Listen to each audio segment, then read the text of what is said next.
Welcome to the Kill Count, where we tally up the victims in all our favorite horror movies. I'm James H. and today we're looking at Spree, released in 2020. As our everyday lives continue to rely more and more on our phones, it's no wonder that app-based horror movies have become something of a trend. Unlike the more supernatural countdown though, Spree's horror comes from a very human source, one corrupted by the relentless drive to become a social media influencer. Joe Keery of Stranger Things fame plays Kurt Kunkel, an off-kilter guy who spent the past 10 years trying to become famous online. When he fails to find fame, despite following all the latest trends, he decides to carve a path for himself while driving for a fictional ride-sharing app called Spree. Unfortunately for his passengers, his new social media strategy involves lots and lots of murder. Spree is an interesting movie, a sort of half-found footage film with most of its screen time coming from Kurt's live streaming cameras. Watching it is an exercise in multitasking, with multiple camera feeds and streams of comments competing for our attention. Its tone is all over the place, as is its central character, who alternates, somewhat randomly, between pathetic social ineptitude and gleeful murderous rage. Kurt Kunkel's not a believable character, but Joe Keery plays him with enough energy that the performance remains entertaining all the same. Spree is uneven and nowhere near a perfect film, but it's unique and timely enough to enjoy if you're willing to overlook its shortcomings. I had a fun time watching it, at least. Part of that fun comes from some violent what the fuck moments, and to keep YouTube off my ass about them, I got a sponsor for today's episode. SundanceTV is part of AMC Network's television family. Its name, of course, comes from Robert Redford's Sundance Institute, which programs the Sundance Film Festival, which is where Spree premiered. Synergy! Nowadays, SundanceTV also has a YouTube channel, and is home to fun series like Make This Movie, where Allison Raskin and Gabby Dunn help their guests come up with movie scripts on the fly. The show brings together some of the best writers, critics, and movie lovers in the business, and also Chelsea and me. We were recently on an episode alongside American Horror Story writer Asha Michelle Wilson, where we came up with a horror sci-fi movie about cults and cruise ships. To check out that video and the rest of the series, head over to the SundanceTV YouTube channel, which is linked in the description. New episodes come out every Monday, and I hear a future one will feature my buddy MatPat. Future episodes will also showcase some of AMC's leading talent from Fear the Walking Dead and Better Call Saul. That's SundanceTV on YouTube, home of the Make This Movie series. Check it out and subscribe to them today. How many kills does it take to become a hot new viral sensation? Well, hop on into the counting car and I'll drive you to the answer.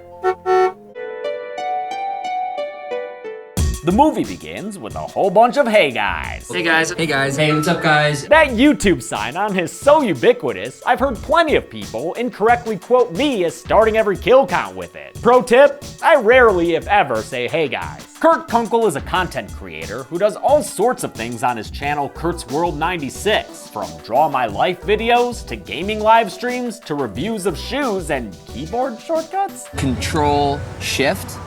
That's my favorite shortcut. As preparation for the role, Joe Keery filmed countless videos in character as Kurt Kunkel. Only snippets of some of them wound up in the movie, but the Blu-ray special features have a few in their entirety.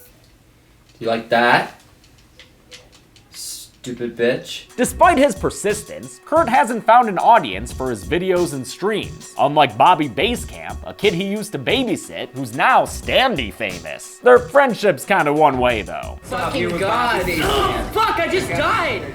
Kurt, do not fucking double dip my stream. Bobby's played by Josh Avali, who does a perfect job portraying your average douchebag influencer. Just regarding like the party that went down at my pad last night, that girl who got thrown off the balcony and hit her ankle on the pool, not my fault. That dude who threw her off clearly wasn't strong enough. It probably helps that Avali's a content creator himself, though to his credit, one who's actually funny. Jared, could you read number 23 for the class? No, I cannot. What up? I'm Jared, I'm 19, and I never fucking learned how to read. After 10 years of single-digit viewers, Kurt's reached a breaking point and is ready to give things one last shot with something he calls The Lesson, which is meant to teach people how to gain an online following. A foreboding text card and disgusting Comic Sans lets us know it's going to work for Kurt. So let's unlock our phone screen to internet success and open that app for a title card. Kurt preps his car with water bottles and cameras, because step 1 of the lesson is to Get your rig Together. If you're not documenting yourself, it's simple. You just don't exist. This sentiment is a sad one, but it's also probably shared, in less explicit terms, by many people whose identities completely revolve around the number of likes they get. Let this film serve as a cautionary tale. You don't want to wind up like this sweaty dabbing boy. Kurt picks up a passenger named Frederick, who not only eschews the safety of seatbelts, but also preaches the gospel of white supremacy. You are white, aren't you? Kurt's worried that this racism could hurt his live streaming audience, which is currently just Bobby, so he encourages Frederick to drink his bottled water, which we learn from a flashback to an earlier video has been poisoned. Saboteur! Kurt cranks up the jams and speeds through a stop sign as Frederick dies in his back seat, coughing his life out from the poison he just imbibed. Peace up for murder, y'all! Kurt's only viewer, Bobby, thinks the kill was fake news, but that's just fine with Kurt for now. No one should be able to tell what you're doing is real at first, because you want to get as many done undetected for maximum attention down the road. Hashtag the lesson. Director and co-writer Eugene Kotlyarenko wanted this movie to serve as a sort of lesson unto itself. He was pitched the concept of a rideshare driving serial killer by co-writer Gene McHugh back in 2015. Kotlyarenko wanted the character to have a strong motivation, and after initially planning for him to be driven by political ideology, eventually decided it'd be more interesting to make him a desperate clout chaser. Kotlyarenko and Joe Keery developed the character of Kurt together, with research that included watching cringe compilations and videos from people who didn't have any followers. We were looking for all of the people who wanted to be influencers, but didn't who make never it. make it. They intentionally made the character as off-putting as possible, which is why Joe Keery loaded his hair up with coconut oil. That's also why my hair looks so awful right now. It's called getting into character, people. Kotlyarenko wanted him to be so pathetic, people wouldn't want to emulate his violence. But when you see Kurt, yourself in Kurt, it should feel kind of cringy and bad. He specifically said he wanted to make something the opposite of Joker, saying he found the violence in that movie portrayed as empowering for Arthur Fleck. His goal was to make sure the Spree audience never found Kurt Kunkel cool, and man did he succeed. Kurt's next passenger is Andrea, a snippy realtor who goes straight for a water bottle and winds up as Kurt's second kill. Damn, we got two bodies fast. And whoa there, Kurt, you about to give us a third right away? Nah, not at all. Kurt's just playing. By this point in the movie, I'll admit that I just don't buy Kurt as a real person. I know he's, quote, morally naive and only concerned with gaining followers, but the playful approach he takes to killing random people just doesn't feel like an actual cohesive person to me. Kurt cleans up after his kill and puts on a custom-made beat as he drives his third passenger around, an abrasive meathead named Mario. Since Mario opted for Spree Social, the app's equivalent to Uber Pool or Lyft Line, another rider gets added to the route, a woman named Jessie, whose life just got a whole lot worse. Hey, Jesse. Yeah? I'm your Spree driver, Kurt. Yo, what up, girl? Nothing. What? Fuck. Dude, don't be such a bitch. Get her in here. I find it entirely unbelievable that Jessie gets coaxed into this car of creepers, but for plot purposes, she does, exposing herself to Mario's relentless advances. He recognizes her as a viral comedian, an apt role for Sashir Zameda, who spent 4 years on SNL. Her apparent internet fame immediately gets Kurt's attention. You have a huge following? Yeah, dude. That's amazing. How did you grow your audience? I'm like, funny. Let me tell you, that definitely helps. Jessie can't handle Kurt's desperation for followers, or Mario's, Mario-ness, so she blasts the sex pest on her social media and makes an abrupt exit from the vehicle. Fuck you. And you just, reel it in a little bit. No one says follow for follow out loud. Upset about his lost opportunity to rub elbows with someone who's Insta-famous, Kurt drives Mario to a distant construction site and demands he get out of his car. As Mario goes to take a pee, Kurt puts on Gummy Bears song and gets moving, grooving, jamming, slamming his car into Mario's body. Damn, someone better get that dude to a general hospital, am I right? Are you guys seeing this? Yeah, Kurt, and I'm also hearing that Gummy Bear song. Careful you don't get yourself a yummy tummy copyright strike. Kurt insta-stalks Jessie Adams and sees that she has a stand-up show that night. It's funny how the stars will align like that. Me and Jessie, two big things happening on the same night. you're not a big thing just yet, Kurt the Flirt. Cause even though Bobby keeps throwing digital dollars at him, he's still only rocking single-digit viewers. Bobby still thinks that Kurt's live stream murders are fake, much like his own video, Homeless Hero, a spin-off from his usual content. Now you guys know I usually prank the homeless. Homeless prank 17. Here we go, guys. Check this out. It's not even real money, bro. I love how much I hate Bobby Basecamp and his stupid hoodie. This movie really nails the scummy prankster bro persona and how everything they do is either detestable or insincere. This guy went out and made a huge difference for his community. And you can too.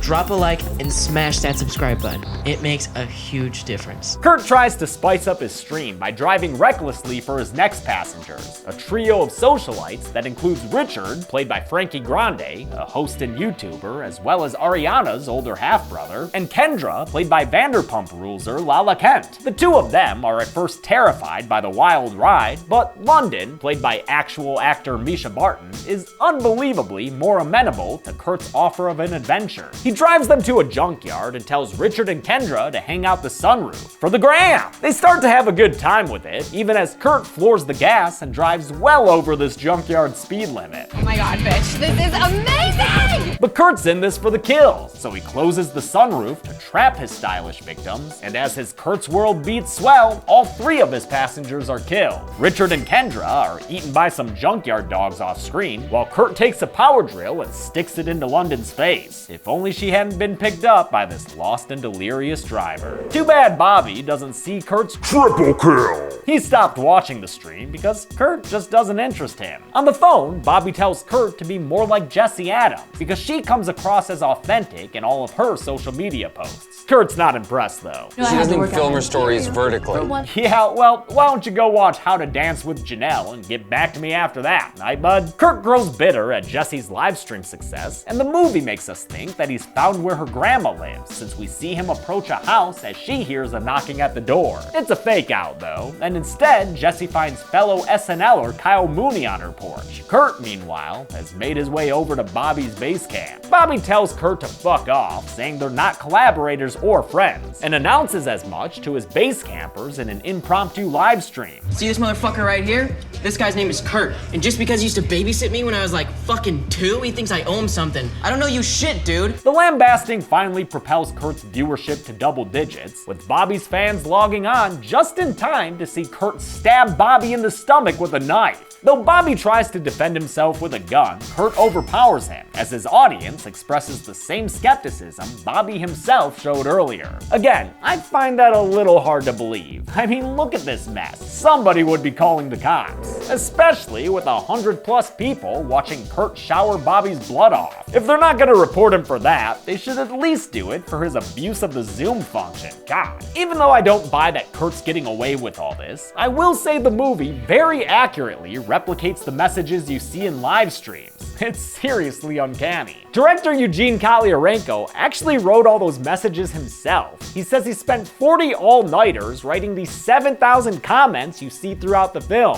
He wanted viewers to be able to pause the movie and have an extra laugh. Once again, success. Kurt jumps into quadruple digits by hosting his stream on Bobby's feed, but then his DJ dad Chris starts texting him saying that he needs a ride to a gig. When his pops mentions another DJ named Uno, the live stream recognizes her name. So, ever the clout chaser, Kurt hijacks Bobby's wardrobe and picks up his dad Chris, played by former WCW World Heavyweight Champion David Arquette, who of course was Deputy Dewey in all 4, soon to be 5, Scream films. The two of them have a strained relationship, but it doesn't stop Chris from giving the occasional compliment. I like the fucking cameras and the lights. Action. Chris is also a wannabe live streamer, one who's apparently fallen off the wagon. That sucks. But his 15 viewers is nothing compared to the 17,000 that DJ Uno has. As the film begins to incorporate security cam footage, Chris and Kurt ask Uno to tag Kurt's world in a post. She only agrees to do it if he drives her to where she wants to go. You know Los Angeles taco truck? There's a lot of taco trucks in Take me to LA taco truck and I will tag you. I love DJ Uno. Her small role is hilarious. I was surprised to see that this was the only listed credit for actor Sunny Kim. She's great. While Kurt waits in line to buy Uno a taco, she pilfers around in his car and finds the gun he took from Bobby. She snaps selfies with the piece while Kurt strikes out with a girl in line, then replenishes herself with a nice cold bottle of water. Wait, wasn't there something special about this? Oh no! By time Kurt gets back into the car, Uno is slumped over in the passenger seat, and his attempts to discard the poison water attracts the attention of a couple taco-craving cops. Now police body cam footage is added into the mix as the cops ask Kurt to perform a field sobriety test. Oh man, this is looking pretty bad. How's Kurt gonna get out of this one? What the? Now what the fuck? Why did that just happen? I mean, I know it was so Kurt could escape the cops and continue the film, but come on, that felt random as fuck. Kurt takes his fries and flees the police by driving into oncoming traffic, boosting his live stream viewers all the way into quintuple digits. He somehow escapes the coppers, insults the homeless community he drives through, 0 social media presence. then crashes his car in a spectacular fashion, though not with any casualties I feel confident enough to count. Throughout this, Jesse's been given a ride to her show by fellow comedian Miles, whose body language and offers of advice just scream red flags. You know I know the Comedy Central scouts, right?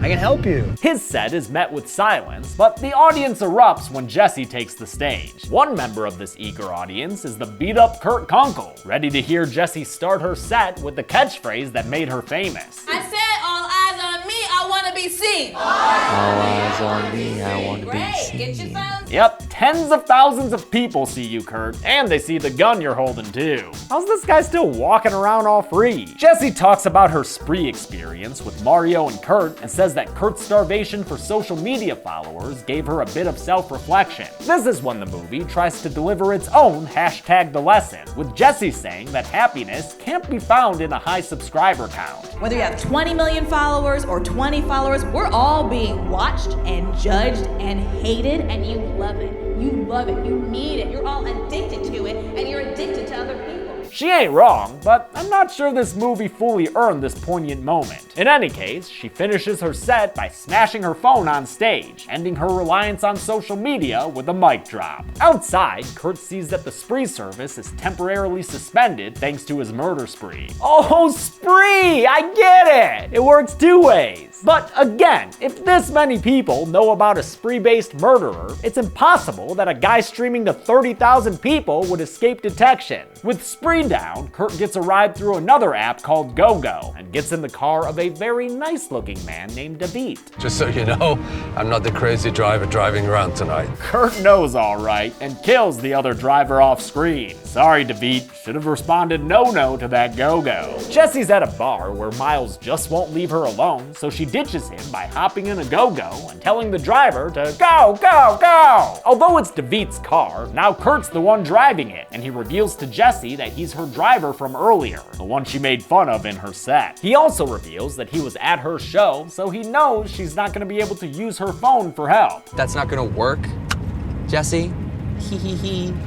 Your phone, you broke it during the set, remember? Thinking that she's helpless, he tells her he's taking her to his home. But Jesse fights back with a phone cord and strangles him until he has a trash crash. He stops the car with a huff and stops Jesse with a punch, then drives her to his front lawn and drags her body into his headlights. A live stream poll of his audience tells him to kill her, which is sick, so he prepares to run her down as his viewers spam the chat. While adjusting a fallen camera though, Kurt loses sight of Jesse, and because he gets out of the car, which is rightfully called out as a dumb move, she's able to commandeer the vehicle and try to run him down. Instead, she ends up crashing right through the side of his house, and Kurt flees into another room as Jesse tells the livestream she needs help. If only she could— wait a minute, by God, that's David Arquette's music! Chris is here now, confused as hell by both the sight of the stranger Jesse and the discovery of Kurt's mom Angela dead on the floor. A flashback shows that she was actually Kurt's first victim. He killed her off screen right before taking off to deliver the lesson. Kurt emerges and grabs Bobby's gun from his car and uses it to shoot his dad Chris a few times, killing him. I guess Mr. Arquette lost this deathmatch. Jesse tries to escape in the car as Kurt continues shooting his dad's body, and when going in reverse doesn't work, well, she just drives that thing forward and crushes Kurt Kunkel against the wall. It doesn't kill him immediately, and Jesse is forced to finish the job with his phone,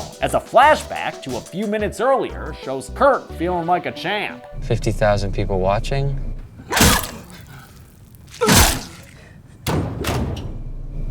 I guess I got what I wanted. I guess you did, man. 50,000 viewers and a collab with Jesse Adams. A quick little wrap-up shows the outcome of Kurt's lesson. Jesse Adams ends up more famous than ever, a straight-up multimedia queen. And though Kurt is rightfully despised by most media outlets, he is predictably lauded as a hero by some of the scummier parts of the net. The movie ends with some sadly realistic adoration of the murderer on 4chan, with one of its posters even making a movie about him. A movie called Spree. How many kills can you get without losing your 5-star driver rating? Let's find out and get to the numbers! Aw, fuck! 12 people died in Spree, with the victims consisting of 4 women and 8 men. At least DJ Uno got away though. From Kurt, I mean. She's probably going to prison for killing that cop. With a runtime of 93 minutes, that left us with a kill on average every 7.75 minutes. I'll give the golden chainsaw for coolest kill to Kurt Kunkel. It was probably the bloodiest kill, and I like the decision to intercut his death with him celebrating a hollow victory in the form of 50k followers. No machete for lamest kill will go to DeVete, which was done off screen but still happened for sure. A news article in the final montage confirms him as one of the victims. And that's it. Spree came out in 2020, and if nothing else, showed that Joe Keery is down for whatever. So let's keep giving that guy more roles. Until next time, I'm James A. Janice. This has been the Kill Count. Thanks a lot for watching this week's Kill Count. I want to thank some patrons like Bill Lindenfelser, William Sachs, Trey Holloway, Anthony Longo, Christian Snoops, and Jared Clark. If you saw the trailer for this Kill Count earlier this week and it made you watch the movie or more excited for this episode, let me know. If those do well, I'll keep paying Mike to make them. Thanks everyone. Be good people.